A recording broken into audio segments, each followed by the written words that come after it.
O que diz Marcos 15? De manhã bem cedo, os chefes dos sacerdotes, com os líderes religiosos, os mestres da lei e todo o sinédrio, chegaram a uma decisão. Amarrando Jesus, levaram-no e o entregaram a Pilatos. Você é o rei dos judeus? Perguntou-lhes Pilatos. Tu o dizes, respondeu Jesus. Os chefes dos sacerdotes o acusavam de muitas coisas. Então Pilatos lhe perguntou novamente: você não vai responder? Veja de quantas coisas acusam você. Jesus, porém, nada respondeu. De modo que Pilatos ficou impressionado, e por ocasião da festa era costume soltar um prisioneiro que o povo pedisse. Um homem chamado Barrabás estava na prisão com os rebeldes que haviam cometido assassinato durante uma rebelião. A multidão chegou e pediu a Pilatos que lhes fizesse o que costumava fazer. Vocês querem que eu solte o rei dos judeus? Perguntou Pilatos, porque ele sabia que fora por inveja que os chefes dos sacerdotes lhe haviam entregado Jesus. No entanto, os chefes dos sacerdotes incitaram a multidão a pedir que Pilatos, ao contrário, soltasse Barrabás. Então o que farei com aquele a quem vocês chamam rei dos judeus? Perguntou Pilato. Crucifica-o, gritaram eles. Por quê? Que tipo de crime ele cometeu? Perguntou Pilatos. Eles, porém, gritavam ainda mais alto: crucifica-o. Desejando agradar a multidão, Pilatos soltou Barrabás e mandou açoitar Jesus e o entregou para ser crucificado. Os soldados levaram Jesus para dentro do palácio, isso é, ao pretório, e reuniram toda a tropa. Vestiram com um manto púrpura e depois teceram uma coroa de espinhos e a colocaram nele e começaram a saudá-lo, dizendo: saudações, rei dos judeus. Batiam-lhe com uma vara na cabeça e cuspiam nele. Ajoelhavam-se e prestavam-lhe a adoração. Depois de terem zombado dele, tiraram-lhe o manto púrpura e o vestiram com as suas próprias roupas. Em seguida, levaram-no para fora a fim de crucificá-lo. Certo homem de Cirene, chamado Simão, pai de Alexandre e de Rufo, que passava por ali, chegando do campo, foi forçado a carregar a cruz. Levaram Jesus ao lugar chamado Gólgota, que quer dizer lugar da caveira, e deram-lhe vinho misturado com mirra, mas ele não bebeu. Então o crucificaram, dividiram as roupas dele, lançando sortes para saber o que cada um ficaria. Eram 9 horas da manhã quando o crucificaram, assim como constava a inscrição de acusação contra ele: o rei dos judeus. Com ele crucificaram 2 ladrões, um à sua direita e outro à sua esquerda.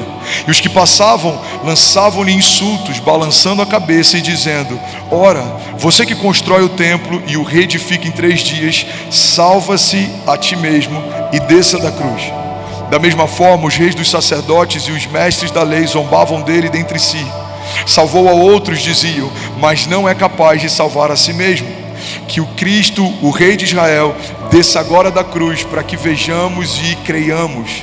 Os que foram crucificados com ele também o insultavam. Do meio-dia até as 3 horas da tarde, houve trevas sobre toda a terra. Por volta das 3 horas da tarde, Jesus bradou em alta voz: Eloi, Eloi, lema sabachthani, que significa: meu Deus, por que me desamparaste? Quando alguns dos que estavam por perto ouviram isso, disseram: ouçam, ele está chamando por Elias. Um deles então correu e embebeu uma esponja em vinagre e colocou na ponta de uma vara e a deu a Jesus para que bebesse, dizendo: deixe-nos, vejamos se Elias vem tirá-lo daí. Jesus, porém, com um alto brado expirou. Então o véu do templo rasgou-se em 2 partes, de alto a baixo. E quando o centurião que estava à frente de Jesus ouviu o seu brado e viu como ele morreu, ele disse: verdadeiramente este homem era o Filho de Deus. Você pode dizer glória a Deus por isso? Você pode celebrar Jesus no seu lugar. Aleluia.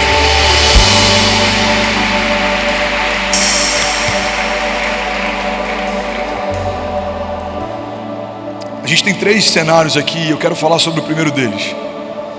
O primeiro é a sexta-feira da paixão. É o dia em que Jesus é crucificado. É um dia em que ele leva sobre si os meus pecados e os seus. É o dia em que ele recebe sobre si a minha sentença e a sua. O que acontece na crucificação nada mais é do que o milagre da substituição. O puro foi feito impuro, o abençoado foi feito maldito, o livre foi feito escravo. O Criador recebeu o pecado da sua criação. Eu preciso compartilhar isso quase que de forma didática, porque muitas vezes a gente acredita e ouve sobre a ressurreição e sobre a crucificação, mas não entende o porquê precisava ser feito da forma que foi. Quando Jesus ele está prestes a ser entregue, existe um momento na história que é muito simbólico. A Bíblia diz que Jesus ele é tomado de uma angústia mortal. Ele vive o que, segundo os médicos, é o maior nível de estresse que o corpo humano consegue suportar antes do sistema nervoso desligar. Jesus transpira sangue, tem sangue saindo dos seus poros. Jesus está no jardim, ele faz um pedido para o Pai. Ele fala: Pai, se possível for, afasta de mim esse cálice, todavia seja feita a sua vontade e não a minha. Jesus está diante de um cálice, e muita gente acha que o temor de Jesus está ligado à dor que ele vai enfrentar, à vergonha que ele vai enfrentar. Só que tempos depois a gente vê outros discípulos sendo crucificados também, alguns de cabeça para baixo, outros numa cruz em formato de X. Discípulos foram decapitados, alguns foram apedrejados. Então não dá para a gente acreditar que Jesus tem um temor maior do que os discípulos que foram mortos, inspirados por ele. Aquele cálice, irmão, não representava dor, aquele cálice representava separação. João diz que no princípio ele era o verbo estava com Deus, o verbo era Deus, e todas as coisas foram feitas por meio dele, e sem ele nada do que foi feito se fez. Jesus estava no princípio da criação, Jesus estava em Gênesis. O haja de Deus no princípio não foi para estabelecer a luz do sol, porque quando Deus diz haja luz, a Bíblia diz que no primeiro momento houve luz que dissipou as trevas. Mas a Bíblia diz que dias depois, quando Deus estabelece o sol, a luz e os luminares, houve separação entre o dia e a noite. A luz que invade a terra no primeiro momento não era a luz do sol, era Jesus, a luz dos homens. O haja de Deus convida o Filho para a criação desde o princípio. Ele estava no princípio, ele estava no jardim, ele estava no deserto, ele estava durante toda a história. Então, quando Jesus vê aquele cálice, ele vê algo que nunca havia acontecido na história, desde a eternidade passada até aquele momento. Pela primeira vez, o Filho deixaria de ser filho e deixaria de ter acesso ao Pai. É por isso que em toda a história bíblica a gente vê ele chamando Deus de Pai. Dizem que ele é bom, ele fala: não, bom é o Pai. Ele fala: eu só falo o que eu ouvi o meu Pai falar, eu só faço o que eu vi o meu Pai fazer. Mas quando ele está na cruz, pela primeira vez, a gente vê Jesus não chamando mais Deus de Pai, a gente vê Jesus chamando Deus de Deus. Ele fala: Deus meu, por que me desamparaste? Irmão, quando Jesus recebe o meu pecado e o seu, isso gera afastamento entre ele e o Pai pela primeira vez. O temor de Jesus não era na cruz ou na dor, o temor de Jesus era de não ser um com o Pai pela primeira vez. Irmão, João 3,16 é a maior declaração de amor que a gente já leu. João 3,16 diz que porque Deus amou o mundo de tal maneira, ele entregou o seu único filho. Eu gosto de dizer na versão atualizada dos incendiários que porque Deus amou você de tal maneira que ele aceitou a ideia de abrir mão de Jesus por alguns dias, mas ele não aceitou a ideia de abrir mão de você para sempre. Então o Filho de Deus se torna pecado para que todos os pecadores pudessem ser feitos filhos de Deus. Naquela cruz algo acontece, e é muito mais poderoso do que a morte do homem Jesus. Naquela cruz, o nosso pecado foi transferido para ele, a nossa escrita de dívida foi paga. Naquela cruz houve uma substituição. Ele tomou o meu lugar, aquela cruz era minha, aquela coroa de espinhos era minha, aquela humilhação era minha. Então ele paga o preço. Por que Deus não poupa Jesus da sentença, como fez com Abraão? A gente vê Abraão recebendo de Deus um pedido: Abraão, me dá o seu único filho, aquele a quem você ama. Já é um simbolismo que aponta para aquilo que vai acontecer com o único filho de Deus, aquele a quem Deus ama. Abraão então pega o seu filho, leva como sacrifício, e quando chega próximo de sacrificar, Deus fala: basta, não precisa. Eu já vi que eu tenho o seu coração. Mas com Jesus isso não acontece. A Bíblia não diz que Jesus está crucificado e próximo de morrer, Jesus o remove da cruz. Por que isso acontece? Porque em Abraão o coração dele estava sendo testado, mas o coração de Deus não estava sendo testado em Jesus. Jesus não foi colocado numa cruz para testar o coração do Pai. Jesus foi colocado numa cruz para morrer. E por que, pastor, que Jesus precisava morrer? Porque só há redenção quando o velho morre, só há o novo de Deus quando aquilo que não é de Deus é subjugado. Irmão, quando o pecado da criação é colocado sobre Jesus e ele morre na condição de pecador, o nosso pecado morre junto com ele, a nossa sentença é levada junto com ele. Mas quando ele ressuscita dos mortos, ele ressuscita completamente redimido, ele ressuscita completamente restaurado, glorificado. Então entenda, não traga para si uma sentença que Jesus já levou sobre ele. Tem muita gente que toma posse dos seus problemas e crises, das suas doenças e enfermidades. O meu câncer, o meu problema, o meu divórcio, o meu medo, a minha síndrome. Irmão, não tome posse de algo que Deus já se apossou. Ele já recebeu sobre si, segundo Isaías 53, as nossas doenças e enfermidades, e o castigo que nos trouxe a paz estava sobre ele, e pelas suas pisaduras nós fomos sarados. Alguém pode declarar isso comigo? Levante suas mãos, diga: eu creio que naquela cruz a minha sentença de dívida, o meu pecado, o meu jugo, o meu juízo, diga, foram liberados sobre Jesus, e pelas pisaduras dele nós fomos sarados. Diga: eu fui feito bendito, sarado, justificado. Eu fui feito justiça de Deus, herdeiro de Deus. Eu sou guardado por Deus. Diga: porque aquele que era abençoado foi feito maldito. Aquele que era herdeiro foi destituído da herança. Aquele que era saudável foi feito doente.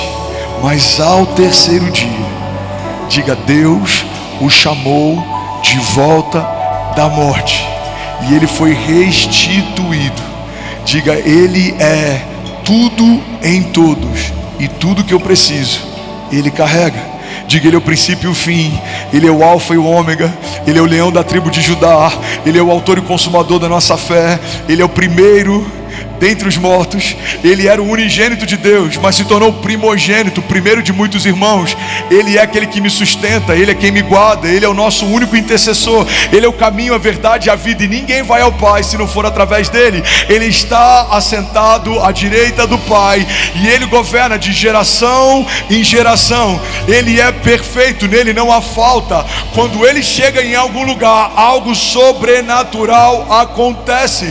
A glória dele está sobre toda a terra. Nós cremos que ele ressuscitou dos mortos ao terceiro dia, e por isso nós cremos que ao mergulhar nas águas do batismo nós ressuscitaremos também. Fomos redimidos, encontrados, lavados, salvos, justificados. Não há condenação para aqueles que estão em Cristo Jesus. Fomos feitos santos, inculpáveis e livres de qualquer acusação. Por isso, irmão, quando o inferno tentar lembrar você quem você era, quando o inferno tentar trazer para a tua memória o teu passado, você vai falar: não lembra do meu passado, porque eu não estou mais lá. Não tente me encontrar no tempo passado, porque eu não estou mais lá. Deus está fazendo uma coisa nova. Se alguém crê nisso, você pode, pelo amor de Deus, dar um brado de liberdade no seu lugar. Aleluia, aleluia. Levante suas mãos, eu quero ler a palavra com você, eu quero declarar sobre você. Levante suas mãos. Colossenses 1:21 diz: antes vocês estavam separados de Deus, e nas suas mentes eram inimigos por causa do mau procedimento de vocês, mas agora ele os reconciliou pelo corpo físico de Jesus mediante a morte, para apresentá-los diante dele santos, inculpáveis e livres de qualquer acusação. Alguém pode celebrar Jesus? Colossenses 2:13 diz: porque ele nos perdoou todas as transgressões e cancelou a escrita de dívida que consistia em ordenanças que nos eram contrárias. Ele a removeu pregando na cruz, e tendo despojado poderes e autoridades, fez deles um espetáculo público, triunfando sobre eles na cruz do Calvário. Gálatas 3:13 diz: Cristo nos redimiu da maldição da lei, quando se tornou maldição no nosso lugar, pois está escrito: maldito é todo aquele que for pendurado sobre um madeiro. Romanos 5:8 diz: mas Deus prova o seu amor para conosco, em que Cristo morreu por nós, sendo nós ainda pecadores, mas logo muito mais agora, tendo sido justificados pelo seu sangue, seremos por ele salvos da ira de Deus. Colossenses 1,13 diz: o qual nos tirou das potestades das trevas e nos transportou para o reino do Filho do seu amor, em quem nós temos a redenção pelo seu sangue, a saber, a remissão de todos os nossos pecados. Efésios 2,8 diz: porque pela graça sois salvos mediante a fé, e isso não vem de vós, é dom de Deus, não vem das obras, para que ninguém se glorie diante dele. 1 Pedro 2,24, levante suas mãos, a palavra diz assim: levando ele mesmo no seu corpo os nossos pecados sobre o madeiro, para que mortos para os pecados pudéssemos viver para a justiça, e pelas pisaduras de Jesus nós fomos sarados. Alguém pode dar um brado de liberdade aqui nessa manhã?